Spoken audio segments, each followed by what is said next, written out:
सभी को जय श्री कृष्ण। आज फाल्गुन मास के कृष्ण पक्ष की एकादशी तिथि है और इस एकादशी पर हमें एकादशी महात्म्य जरूर सुनना चाहिए। तो आइए हम कथा श्रवण करते हैं। बोलिए लक्ष्मी नारायण भगवान की जय, बोलिए तुलसी शालिग्राम की जय, बोलिए विष्णु भगवान की जय। युधिष्ठिर महाराज बोले, फाल्गुन के कृष्ण पक्ष में जो एकादशी होती है उसका क्या नाम है? हे वासुदेव, वह मुझसे प्रसन्न होकर आप कहिए। भगवान श्री कृष्ण बोले, हे राजन, फाल्गुन मास के कृष्ण पक्ष में जो एकादशी होती है उसका नाम विजया एकादशी है। व्रत करने वाले मनुष्य को सदा यह विजय और जय प्रदान करने वाली है। इसकी कथा तुमसे कहता हूँ। इसी प्रकार नारद मुनि द्वारा पूछे जाने पर पितामह बोले, हे नारद, सुनो, उत्कृष्ट पापों को हरने वाली कथा मैं तुमसे कहूँगा। यह व्रत परम पवित्र है और पाप को नाश करने वाला है। यह विजय का व्रत मैंने किसी से नहीं कहा है। यह विजया मनुष्य को जय देने वाली है। 14 वर्ष के लिए श्री रामचंद्र जी तपोवन को गए और सीता लक्ष्मी समेत पंचवटी में वास करने लगे। वहाँ बसते हुए उन महात्मा राम की सीता नाम की तपस्विनी स्त्री को रावण ने हर लिया। उस समय दुख से राम मोह को प्राप्त हुए और इधर उधर भटकने लगे। उन्होंने मृत प्राय जटायु को देखा और वन में घूमते हुए उन्होंने कबंध राक्षस को मारा। वह सब रहस्य कहकर मृत्यु को प्राप्त हुआ और सुग्रीव के द्वारा रामचंद्र की मृत्यता हुई और रामचंद्र के लिए वानरों की सेना इकट्ठा हुई। इसके बाद लंका की अशोक वाटिका में हनुमान जी ने माँ जानकी को देखा।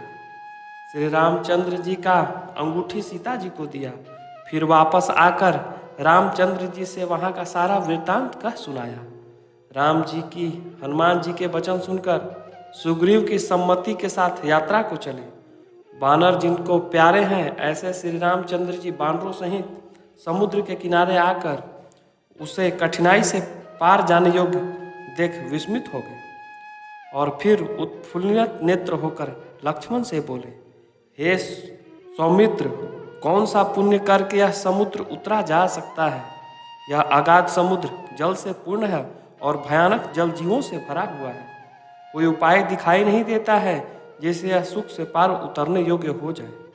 तब लक्ष्मण बोले, हे महाराज, आदिदेव और पुराणों पुरुषोत्तम आप ही हो। इस द्वीप के माध्यम से वक्दालभ्य नाम के मुनि निवास करते हैं। हे राघव, इस स्थान में 2 कोस पर उनका आश्रम है। हे रघुनंदन, उन मुनि से बहुत से ब्रह्मा को देखा है। हे राजेंद्र, वहाँ जाने से उन श्रेष्ठ मुनि से पूछिए। लक्ष्मण का यह अति सुंदर वचन सुनकर रामचंद्र जी वक्दालभ्य मुनि के दर्शन को गए और दूसरे विष्णु के समान बैठे हुए मुनि को प्रणाम किया। मुनि राम को पुराण पुरुषोत्तम जानकर बोले, हे राम, तुम्हारा आगमन कैसे हुआ है? रामचंद्र बोले, हे विप्र, आपके प्रसाद से मैं लंका को जीतने के लिए सेना सहित समुद्र के किनारे आया हूँ। आपकी अनुकूलता से जिस प्रकार समुद्र उतर जाए, हे मुनि, सो कुछ उपाय बतलाइए। हे सुव्रत, आप प्रसन्न होइए। तब मुनि बोले, हे रामचंद्र, मैं सब व्रतों में उत्तम व्रत कहता हूँ जिसके करने से शीघ्र ही तुम्हें विजय प्राप्त होगी और राक्षस समेत लंका को जीतकर तुम बड़ी कृति प्राप्त करोगे। एकाग्र मन होकर के इस व्रत को सुनो। फाल्गुन के कृष्ण पक्ष में विजया नाम की एकादशी होती है। हे राम, उसका व्रत करने से तुम्हें विजय प्राप्त होगी। निसंदेह वानर समेत समुद्र के पार उतरोगे। उस व्रत की विधि सुनो। 10वीं का दिन जब आए तब सोने का या चांदी का या तांबे का अथवा मिट्टी का एक कलश बनाओ। जल से भरे हुए पत्रों समेत शोभायमान उस कलश की स्थापना करें उसके ऊपर सोने की बनी हुई नारायण की मूर्ति स्थापित करें और एकादशी के दिन प्रातःकाल स्नान करें। फिर चंदन माला आदि चढ़ा करके कुंभ को स्थापित करें। सप्तधान के ऊपर जौ रख कर कलश को स्थापित कर अनार तथा नारियल के विशेष कर उसका पूजन करें। हे राम, गंध, धूप, दीप, नाना प्रकार के नैवेद्यों से कुंभ के ऊपर जो स्थापित नारायण की मूर्ति है उसका भक्ति से पूजन करें और उस मूर्ति के आगे रात्रि में जागरण करें। फिर द्वादशी को सूर्य के उदय होने पर कुंभ को लेकर नदी में या झरने में या तालाब के जल में स्थापित करके यथाविधि पूजन करें। फिर कुंभ को देवता की प्रतिमा सहित वेद पाठी ब्राह्मण को दान कर दें। हे राजेंद्र, कुंभ के साथ महादान को दें। हे राम, इस विधि से अपने यूथप अर्थात सेना के अधिकारियों सहित यत्न से व्रत करो, तुम्हारी विजय अवश्य होगी। मुनि के वचन को सुनकर राम जी ने विजया एकादशी का व्रत किया और व्रत करने से श्री रघुनंदन विजयी प्राप्त हुए। हे राजन, जो मनुष्य विधि से इस व्रत को करेंगे उनकी इस लोक तथा परलोक में जय की प्राप्ति होगी। ब्रह्मा ने नारद मुनि से कहा, हे पुत्र, इस कारण से व्रत करना चाहिए। इसके पढ़ने अथवा श्रवण करने से वाजपेयी यज्ञ का फल प्राप्त होता है। इस प्रकार फाल्गुन मास के कृष्ण पक्ष की एकादशी का व्रत कथा समाप्त हुआ। एकादशी के दिन माँ तुलसी की कथा जरूर सुननी चाहिए। तो आइए हम कथा श्रवण करते हैं। सावर्णी मुनि की पुत्री तुलसी अपूर्व सुंदरी थी। उनकी इच्छा थी कि उनका विवाह भगवान नारायण के साथ हो। इसके लिए उन्होंने नारायण पर्वत की घाटी में स्थित बद्री वन में घोर तपस्या की। दीर्घ काल तक तपस्या करने के उपरांत ब्रह्मा जी ने प्रसन्न होकर दर्शन दिया और वह वर मांगने को कहा। तुलसी ने कहा, सृष्टिकर्ता ब्रह्मदेव, आप अंतर्यामी हैं, सबके मन की बात आप जानते हैं। फिर भी मैं अपनी इच्छा से बतलाती हूँ। मैं चाहती हूँ कि भगवान श्री नारायण मुझे पति के रूप में मिले। ब्रह्मा ने कहा, तुम्हारा अभिष्ट तुम्हें अवश्य मिलेगा। अपने पूर्व जन्म में किसी अपराध के कारण तुम्हें शाप मिला है। इसी कारण भगवान श्री नारायण के एक पार्षद को भी दानव कुल में जन्म लेने का श्राप मिला है। दानव कुल में जन्मने के बाद भी उसने नारायण का अंश विद्यमान रहेगा। इसीलिए इस जन्म के पूर्व जन्म के पाप के शमन के लिए संपूर्ण नारायण तो नहीं, लेकिन नारायण के अंश युक्त दानव कुल में जन्मे शापग्रस्त पार्षद से तुम्हारा विवाह हो। श्राप मुक्त होने पर भगवान श्री नारायण सदा के लिए तुम्हें पति के रूप में प्राप्त होंगे। तुलसी ने ब्रह्मा के इस वर को स्वीकार किया, क्योंकि मानव कुल में जन्म के कारण उसी मायावी भोग तो भोगना ही था। तुलसी बद्री वन में ही रहने लगी। नारायण का वह पार्षद दानव कुल में शंखचूड़ नाम से पैदा हुआ। कुछ दिन के बाद वह भ्रमण करता हुआ बद्री वन में आया। वहां तुलसी को देखकर वह उस पर मुग्ध हो गया। तुलसी के सामने उसने अपने साथ विवाह का प्रस्ताव रखा। इतने में ही वहां ब्रह्मा जी आ गए और तुलसी से कहा, तुलसी, शंखचूड़ को देखो, कैसा देवोपम इसका स्वरूप है। दानव कुल में जन्म लेने के बाद भी लगता है जैसे इसके शरीर में नारायण का वास हो। तुम प्रस्ताव को स्वीकार कर लो। तुलसी को भी लगा कि इसकी तपस्या पूर्ण हुई, उसे इच्छित फल मिला है।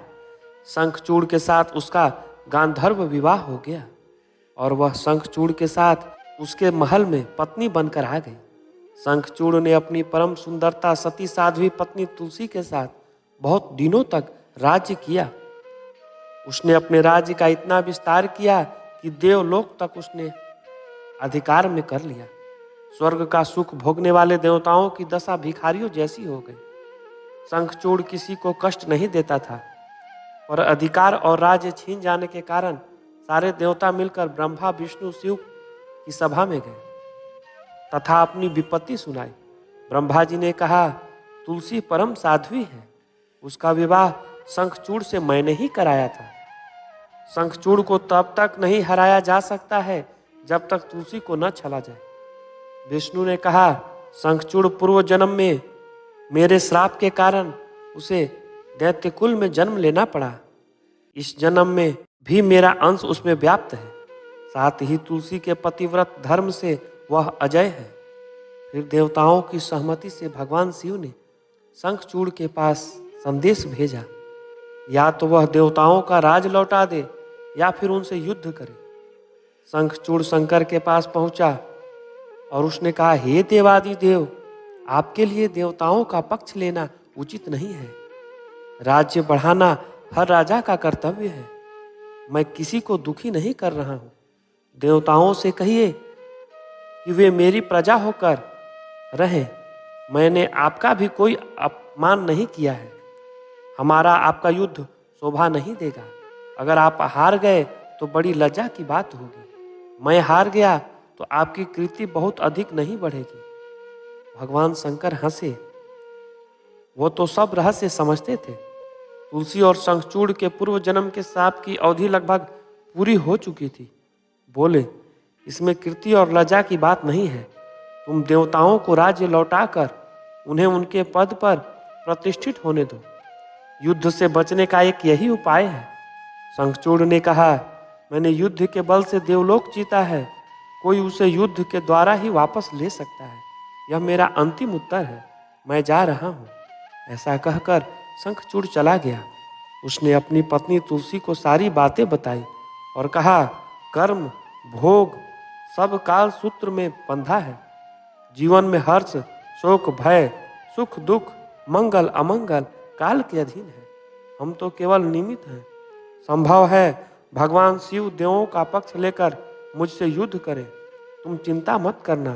तुम्हारा सती तेज मेरी रक्षा करेगा। दूसरे दिन भगवान शंकर के नेतृत्व में देवताओं ने युद्ध छेड़ दिया। शंखचूड़ ने भीषण बाणों की वर्षा कर उनका वेग रोका। उनके प्रहार से देवता डगमगाने लगे। उसने दानवीय शक्ति का प्रयोग करके मायावी युद्ध प्रारंभ कर दिया। युद्ध स्थल पर वह किसी और को दिखाई नहीं देता था, पर उसके अस्त्र शस्त्र का प्रहार कर देवताओं को घायल करने लगे थे। देवगण अपने अस्त्र चलाते तो किस पर चलाते, क्योंकि कोई शत्रु सामने था ही नहीं। कई दिनों तक इस तरह भयंकर युद्ध चला। शंखचूड़ पराजित नहीं हुआ। तब शिव ने विष्णु से कहा, कुछ उपाय करिए, अन्यथा मेरा सारा यश मिट्टी में मिल जाएगा। विष्णु ने सोचा, बल से तो शंखचूड़ को हराया नहीं जा सकता है, इसीलिए छल का सहारा लेना होगा।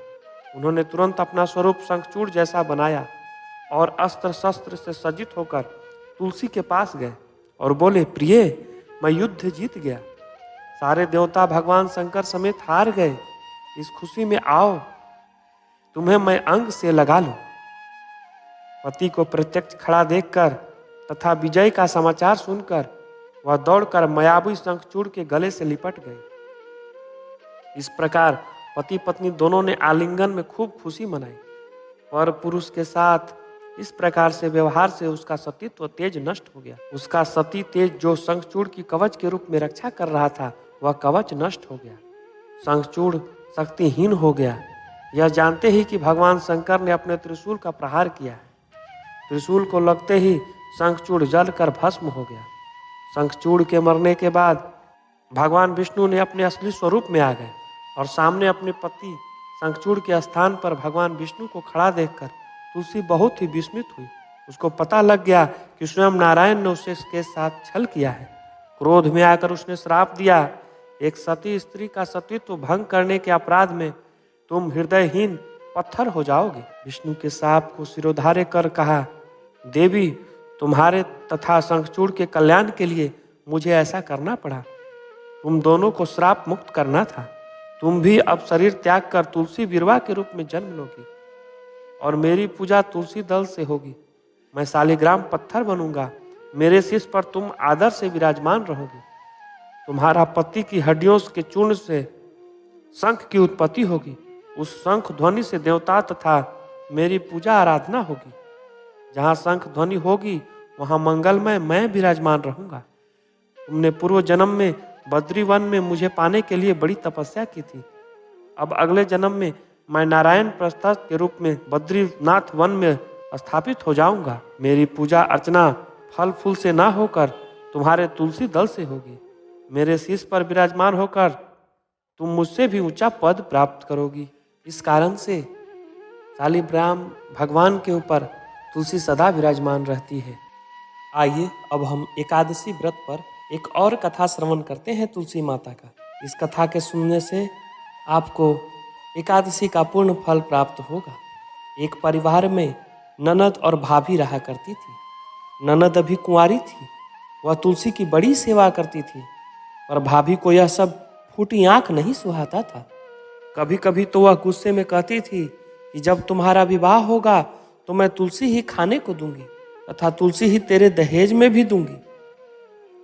यथा समय जब ननद की शादी हुई तो भाभी ने बारातियों के सामने तुलसी का गमला फोड़ कर रख दिया। भगवान की कृपा से वह गमला स्वादिष्ट भोजनों में बदल गया। गहनों के बदले भाभी ने ननद को तुलसी की मंजरी पहना दी तो वह सोने के आभूषण में बदल गई। वस्त्र के स्थान पर तुलसी का जनेऊ बनाकर रख दिया तो वह रेशमी वस्त्रों में बदल गया। ससुराल में उसके दहेज आदि के बारे में बहुत बड़ाई हुई। इस पर भाभी को बड़ा आश्चर्य हुआ और तुलसी की पूजा का महत्व उसको समझ में आ गया। भाभी की भी एक लड़की थी। वह अपनी लड़की से कहती थी कि तू भी तुलसी की सेवा किया कर, तुझे भी बुआ की तरह फल मिलेगा। पर लड़की का मन तुलसी की सेवा में नहीं लगता था। लड़की के विवाह का समय आया तो भाभी ने सोचा कि जैसा व्यवहार मैंने अपनी ननद के साथ किया था उसी के कारण उसे इतनी इज्जत मिली, क्यों ना मैं अपनी लड़की के साथ भी वैसा ही व्यवहार करूं। उसने तुलसी का गमला फोड़कर बारातियों के सामने रख दिया, परंतु इस बार मिट्टी मिट्टी ही रही। मंजरी व पत्ते भी पहले के रूप में ही रहे। जनेऊ जनेऊ ही रहा। सभी बाराती भाभी की बुराई करने लगे। ससुराल में सभी लड़कियां की बुराई कर रहे थे। भाभी ननद को कभी भी घर में नहीं बुलाती थी। भाई ने सोचा कि मैं ही बहन से मिल आऊं। उसने अपनी बहन से मिलने की इच्छा अपनी पत्नी को बतलाई तथा सौगात में ले जाने के लिए कुछ मांगा। भाभी ने थैले में ज्वार भर कर कहा, और तो कुछ नहीं है, यही लेकर जाओ। और दुखी मन से चल दिया। भला बहन के घर कोई ज्वार लेकर जाता है? बहन के नगर के समीप पहुंचकर उसने एक गौशाला में गाय के सामने ज्वार का थैला उलट दिया। अब गौपाल ने कहा, हे भाई, सोना मोती गाय के आगे क्यों डाल रहे हो? भाई ने उसे सारी बातें बता दी तथा सोना मोती लेकर प्रसन्न मन से बहन के घर गया और बहन को बड़ी प्रसन्नता हुई।